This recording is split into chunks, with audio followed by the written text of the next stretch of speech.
El 10 de septiembre de 2019, un hombre fue castrado a la fuerza con el uso de un pitbull durante el ataque.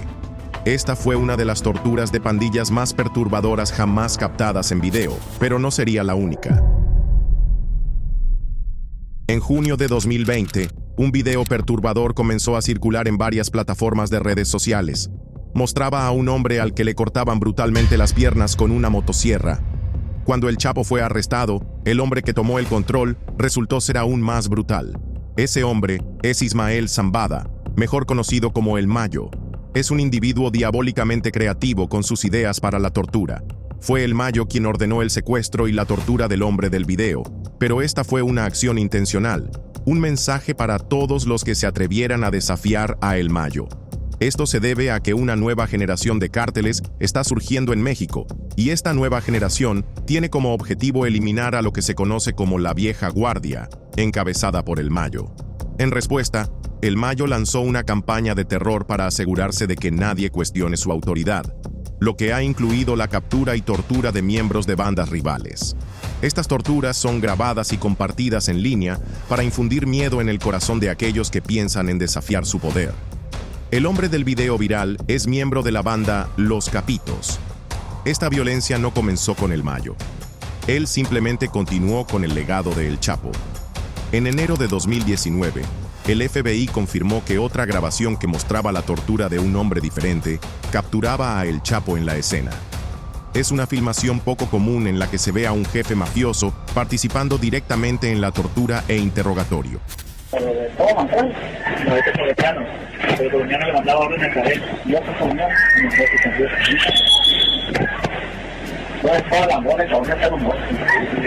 Las zonas más afectadas por estas prácticas brutales incluyen los estados de Sinaloa, Durango y Chihuahua, en el norte de México, donde el cártel había establecido su bastión.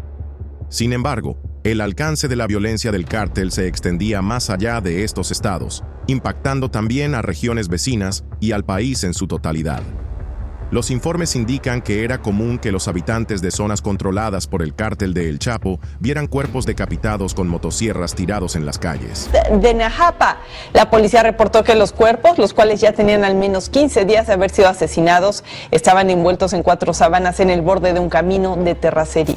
En abril de 2024, en Puebla, México, las autoridades descubrieron un auto abandonado en medio del tránsito de una autopista concurrida. Dentro del vehículo se hallaban los restos de 7 personas, 5 decapitadas, una completamente desmembrada y otra con señales de una muerte brutal. Pero incluso más aterrador que la visión de los cuerpos mutilados fue la revelación de que no se trataba de una escena del crimen común. Cada cuerpo estaba acompañado por una nota escrita a mano, un mensaje escalofriante que detallaba los supuestos crímenes cometidos por los fallecidos, desde narcomenudeo hasta extorsión. Estas personas aparentemente fueron juzgadas y ejecutadas, y sus cuerpos expuestos públicamente como advertencia para otros. Este macabro incidente demuestra que la desmembración sigue siendo utilizada en el aterrador mundo de la guerra contra el narcotráfico en México, donde los cárteles gobiernan con brutal eficiencia, impartiendo su propia forma de justicia y dejando un rastro de miedo y cuerpos mutilados a su paso. En septiembre de 2019, en lo que se alegó como una forma en que el cartel hacía justicia por un acto atroz de violencia sexual, un hombre fue torturado con un pitbull de la manera más horrenda imaginable. La víctima del sistema de justicia del cartel era un hombre de unos 20 y tantos años, acusado de haber violado a una joven de la comunidad. La mujer, con valentía, denunció la agresión ante las autoridades locales, pero se informa que recibió poco apoyo y no se tomaron medidas contra su atacante.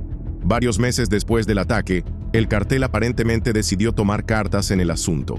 En un acto macabro y perturbador, engañaron al agresor llevándolo a un lugar remoto bajo el pretexto de discutir un negocio. En ese lugar, los miembros del cartel habían preparado una transmisión en vivo por Instagram, mostrando el incidente a un grupo selecto de seguidores. Lo que ocurrió fue un ataque brutal y horroroso. Aunque la transmisión fue rápidamente eliminada, fue grabada y compartida en otras redes sociales, e incluso algunos fragmentos llegaron a sitios más conocidos. Las grabaciones muestran al hombre siendo sujetado por varios miembros del cartel, mientras se anima a un pitbull a atacar su zona genital. El perro, claramente entrenado para atacar, se lanza a su garganta, pero es apartado una y otra vez, redirigido al blanco deseado. Los gritos y súplicas del hombre son estremecedores, pero apenas reflejan la naturaleza explícita y perturbadora del ataque. Se escucha a los miembros del cartel animando al perro. La grabación continúa durante varios minutos, con los gritos del hombre debilitándose mientras el perro le arranca los genitales. No está claro si el hombre sobrevivió al ataque, ya que el cartel no ha brindado más información y las autoridades no han podido localizarlo ni encontrar sus restos. En 2019, surgió otro video, esta vez involucrando a varios hombres de Rosario de Tezopaco, México.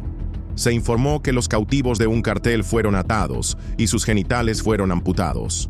Los sicarios estaban en una operación para limpiar su territorio de operadores rivales y para enviar un mensaje se aseguraron de que esta grabación perturbadora se difundiera como advertencia. El horror no terminó con la mutilación genital. Los rehenes también fueron obligados a comerse sus propios genitales. Esto lleva la barbarie y la brutalidad a un nivel completamente distinto. Pero estamos hablando del cartel mexicano, así que llevaron las cosas aún más lejos. Para rematar, las cabezas de estos desafortunados miembros de bandas rivales fueron decapitadas.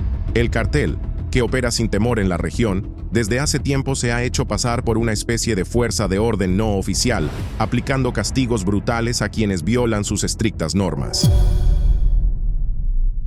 En enero de 2010, el cuerpo de Hugo Hernández, un alto miembro del Cártel de Juárez, fue hallado descuartizado en las calles de Los Mochis. Sin embargo, esa no era toda la historia. Lo que se revelaría después llevaría el horror a un nuevo nivel. El desollamiento facial es una táctica macabra que ha surgido como método para infundir terror entre rivales y posibles informantes.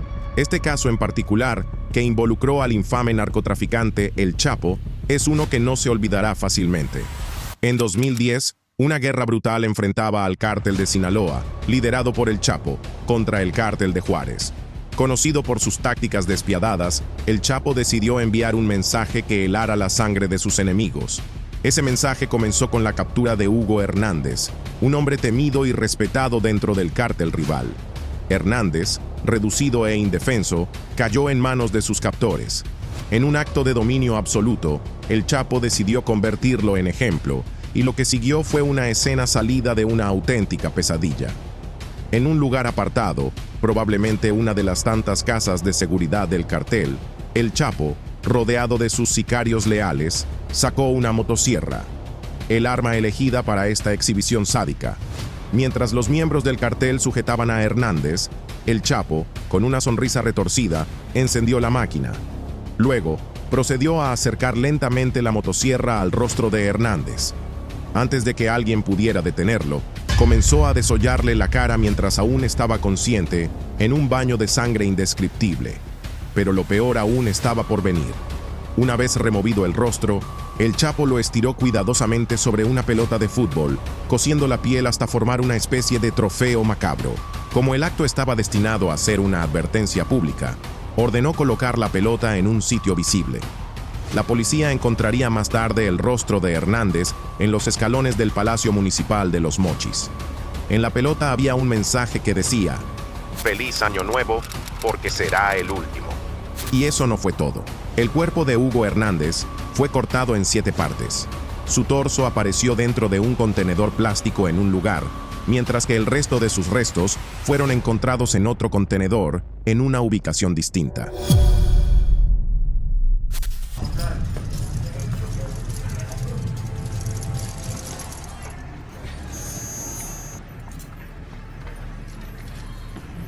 En julio de 2013, el ejército mexicano arrestó a Miguel Ángel Treviño Morales, mejor conocido como El Guiso, por un crimen tan atroz que pone la piel de gallina.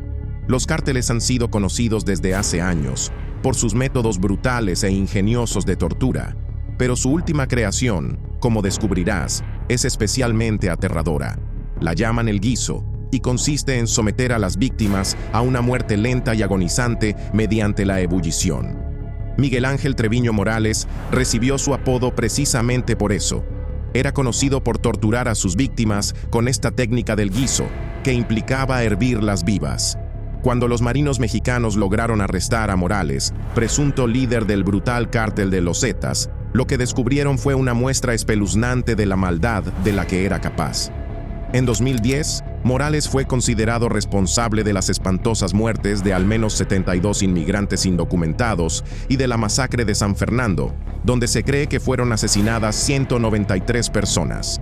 Si bien el hallazgo ya era horroroso de por sí, fue su método de ejecución lo que verdaderamente conmocionó al mundo. Conocido como Z40 en las calles, Morales había perfeccionado un estilo de ejecución que solo puede describirse como sádico. Tomaba a sus víctimas, a menudo personas percibidas como enemigas del cártel, y las sometía a un destino peor que la muerte.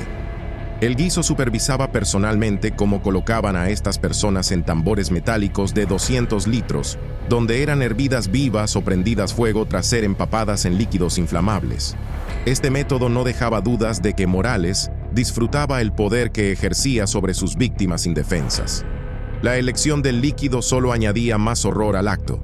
El agua, aunque en apariencia menos cruel, provocaba una muerte lenta y dolorosa a medida que la piel se desprendía y los órganos internos fallaban.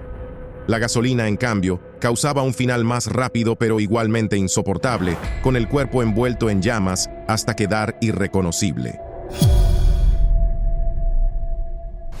Heriberto Lascano, conocido como Z3 y el Lasca, fue un hombre envuelto en oscuridad y violencia.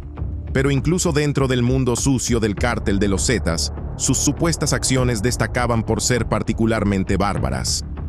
Z3 tenía leones y tigres como mascotas, pero estas majestuosas criaturas no eran solo para lucirse.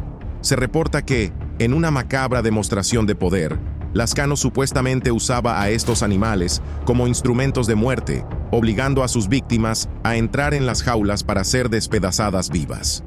Y para añadirle aún más sadismo a su retorcido sentido del espectáculo, Lascano no dejaba que el horror ocurriera en privado. Al contrario, lo convertía en un show para sus aliados más cercanos. El Lasca se creía emperador en su propio coliseo, ofreciendo el mismo tipo de entretenimiento sangriento que los romanos brindaban siglos atrás. Aunque las identidades de sus víctimas siguen siendo desconocidas, se cree que eran rivales del cártel o personas que habían traicionado sus reglas. La presencia de depredadores salvajes como leones y tigres en manos de bandas criminales lanza un mensaje claro de poder e intimidación. Es una tendencia inquietante que se ha observado en distintas partes del mundo, especialmente entre organizaciones conocidas por su brutalidad. Curiosamente, los cárteles mexicanos han estado desde hace tiempo asociados con la posesión de animales exóticos, considerados un símbolo de estatus entre los altos mandos. Uno de los ejemplos más famosos es el de Pablo Escobar. En los años 80, Escobar construyó un zoológico privado en su hacienda Nápoles, donde introdujo ilegalmente elefantes, jirafas y hipopótamos. Su ostentación de poder incluía permitir al público visitar el zoológico, lo que no solo mostraba su impunidad, sino que también inspiró a otros capos a adquirir animales raros como símbolo de riqueza. Incluso hay reportes no confirmados de que Escobar habría usado sus animales para castigar brutalmente a ciertos enemigos. Otro cártel con esta afición por las bestias exóticas es el cártel de Sinaloa, que fue liderado por el temido Joaquín El Chapo Guzmán. Aunque no se sabe que Guzmán haya tenido depredadores salvajes, varios de sus altos mandos sí lo hicieron. Ismael El Mayo Zambada, uno de sus principales lugartenientes, mantenía un zoológico privado en su rancho, donde también tenía leones y tigres. Estos animales, como era de esperarse, se usaban tanto para entretenimiento como para tortura. El reinado de terror de Lascano terminó en 2012, cuando murió en un tiroteo con las fuerzas militares mexicanas. Pero incluso después de su muerte, las autoridades descubrieron algo más. Su equipo de tortura no se limitaba a animales salvajes. También utilizaba perros y cualquier objeto letal que tuviera a mano. Noviembre de 2018, Mohamed Saroya fue engañado para asistir a una reunión bajo el pretexto de hablar sobre drogas. Poco sabía él que esa simple invitación lo llevaría a un dolor y sufrimiento indescriptibles. En octubre de 2023, una banda de Cardiff fue arrestada y su perturbador caso de secuestro y tortura salió a la luz, revelando la naturaleza brutal y despiadada de una organización liderada por el llamado peligroso Fortune Lawson. Lo que hace que este caso sea particularmente estremecedor es el uso de agua hirviendo mezclada con azúcar para quemar a las víctimas. Pero eso no es todo. La banda de Cardiff también les arrancaba los ojos a sus víctimas como método de control y terror. El modus operandi del grupo consistía en secuestrar a personas y someterlas a torturas inimaginables para exigir rescates. En noviembre de 2018, Mohamed Saroya fue secuestrado frente a su casa en Londres por la banda después de que lo vieran usando un reloj Rolex en una foto publicada en Snapchat. La banda lo contactó bajo la excusa de discutir sobre drogas y organizó un encuentro. Sin sospechar lo que iba a suceder, Saroya asistió a la reunión, pero se llevó el susto de su vida. Fue reducido por la fuerza, obligado a subir a un vehículo y llevado a un lugar desconocido. Allí, Saroya fue torturado durante unas extenuantes 8 horas. Fue apuñalado varias veces, le sacaron los ojos y le vertieron agua hirviendo con azúcar en el estómago y la zona genital.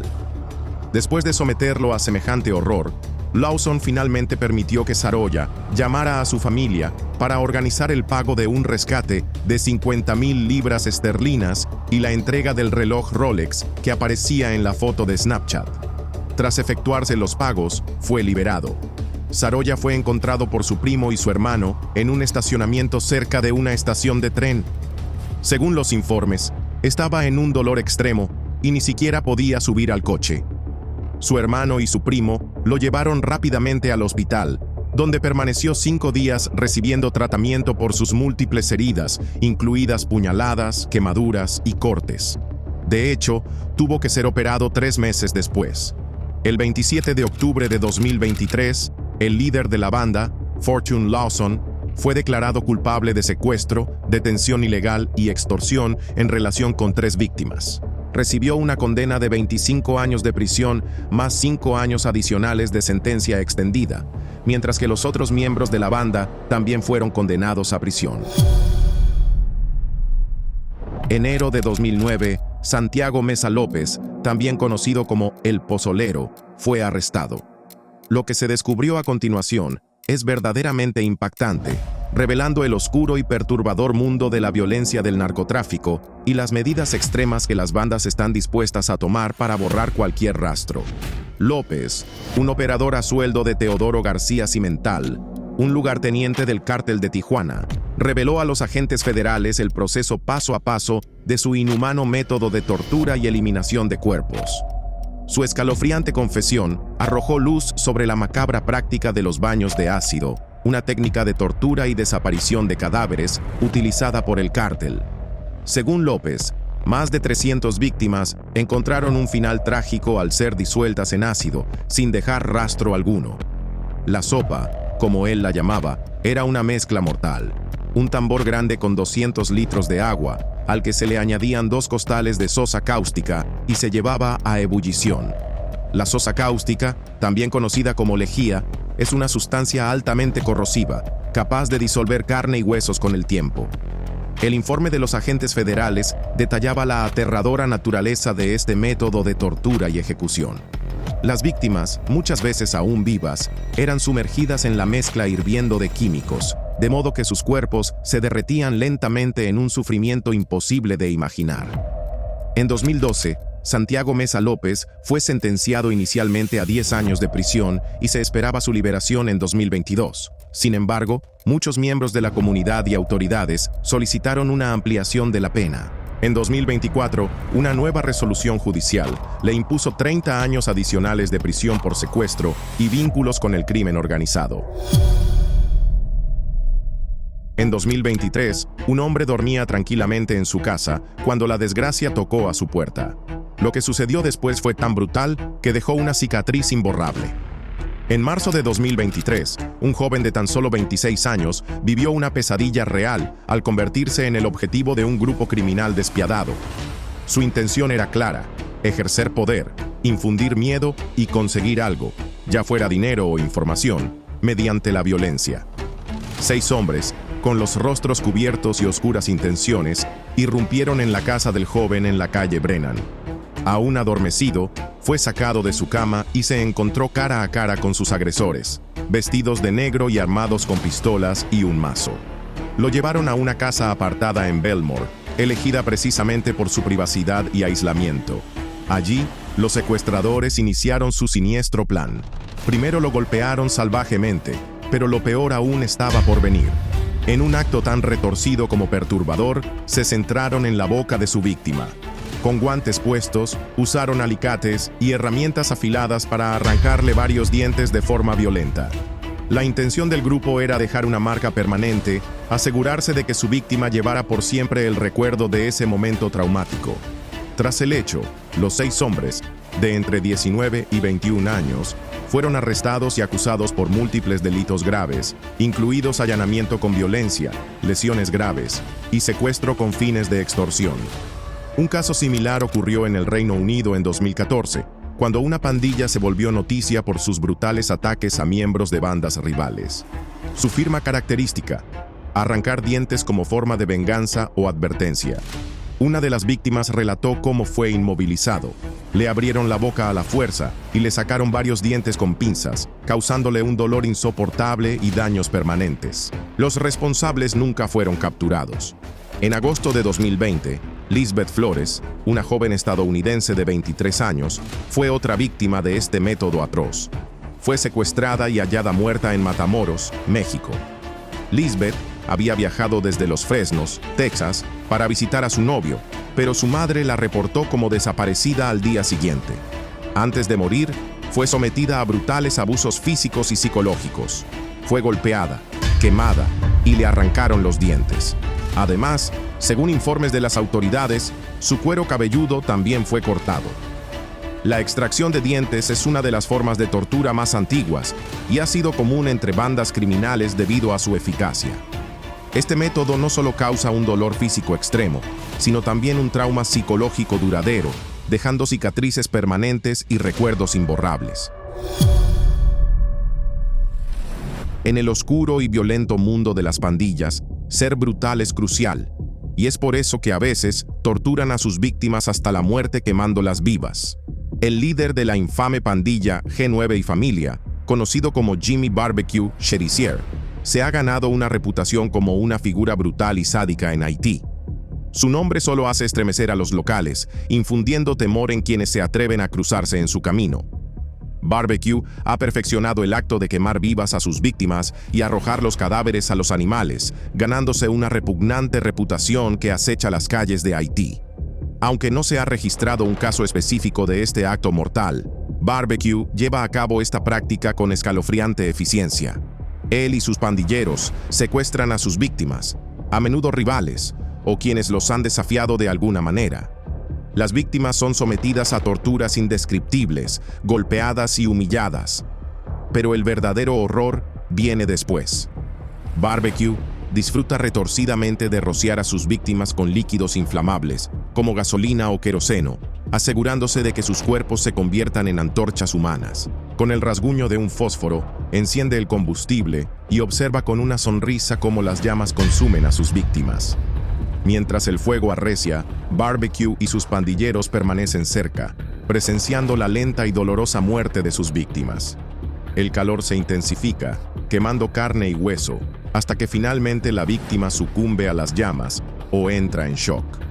Es una muerte prolongada y agonizante, una en la que Barbecue encuentra gran placer. La macabra práctica de Barbecue de quemar vivas a sus víctimas revela un nivel perturbador de maldad. Muestra un completo desprecio por la vida humana y un disfrute perverso de infligir sufrimiento. Mientras el líder pandillero continúa su reinado de terror, el pueblo de Haití vive en constante temor, preguntándose quién será el próximo en sentir el calor de su tortura incendiaria. Opositores en la ciudad de Altal, a las afueras de Damasco, habría sido filtrado a la oposición desde una fuente cercana al régimen. Marciano Chano, Millán Vázquez, un presunto sicario del despiadado cártel de los Zetas, se especializaba en tortura y no conocía límites. Sabía que muchos miembros de pandillas rivales eran endurecidos y no temían a la muerte ni a la tortura, así que decidió no solo atacar a sus enemigos, sino también torturar a sus seres queridos. Las pandillas secuestran y torturan intencionalmente a familiares como una forma de infligir el castigo más doloroso a sus objetivos. En 2015, las autoridades de Texas respiraron aliviadas cuando capturaron a Vázquez. Los tribunales aseguraron que se hiciera justicia, condenándolo por múltiples cargos, incluidos homicidio y tráfico de drogas. Sin embargo, los detalles de sus crímenes, revelados por un valiente exasociado que aceptó un acuerdo de culpabilidad y se convirtió en testigo, son un escalofriante recordatorio de la maldad que existe dentro de estas organizaciones criminales. En 2013, Vázquez secuestró a Gustavo Rodríguez, un ex colaborador de los Zetas, después de que autoridades estadounidenses incautaran un cargamento de narcóticos. Pero su crueldad no tuvo límites, pues también tomó como rehenes a una familia inocente, parientes del acusado, una pareja y su hija. Rodríguez, quien más tarde daría un testimonio devastador, fue vendado y llevado a un lugar desconocido. Cuando le quitaron la venda, presenció una escena de puro horror. Vio a sus familiares parados cerca de un barril en llamas, y Vázquez, sin piedad, lo obligó a él y a los padres a mirar mientras desmembraba brutalmente a su hija con un hacha. El testimonio de Rodríguez detalló cómo Vázquez luego arrojó los miembros al fuego. Pero la tortura de Vázquez no había terminado. En un acto de crueldad inimaginable, repitió este procedimiento con los padres, uno tras otro, sometiéndolos al mismo destino espantoso que su hija. Este movimiento calculado era una firma de la pandilla de Vázquez, una forma de venganza y de enviar un mensaje de terror.